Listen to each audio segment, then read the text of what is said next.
Sa panahon nga adunay global crisis, unsa gyud ang lesson ani para sa negosyo ug investing? Real talk ka journey.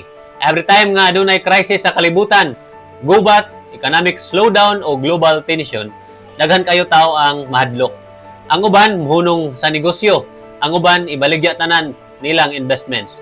Pero kung tan-aw nato ang history sa markets, naa gyud interesting pattern. Kung adunay global tension, musaka kasagaran ang oil prices, musaka ang defense industry, musaka ang gold, kay sa gold nagsalig sila nga secure ang ilang kwarta. Pero ka journey, ang pinaka-importante nga lesson ani dili lang kung asa musaka ang presyo. Ang pinaka-importanteng lesson kay ang mindset. Ang mga tao nga magpanik, kasagaran sila ang mawad-an. Pero ang mga tao nga prepared o patient, sila ang kasagaran makakita og opportunity.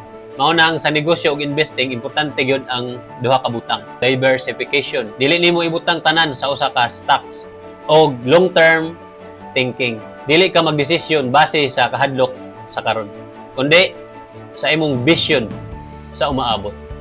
Kay sa tinuod lang ka journey, every crisis in history has two sides. Risk para sa uban, pero opportunity para sa mga prepared.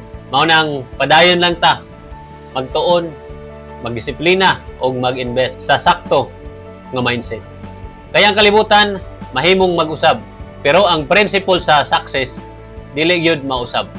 Ka journey, gusto ko makadungog sa inyong unahuna karon sa panahon sa crisis. Magpanik ba ka o mangita ka og opportunity? Comment down below. Ug kung nakay natun-an ani nga episode, share ni para mas daghan pa ta matabangan sa ilang negosyo o investing journey.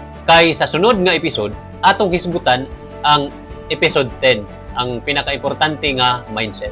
Push, push, push yourself. Huwag niyo kalimot sa Philippians chapter 4 verse 13, I can do all things through Christ who gives me strength.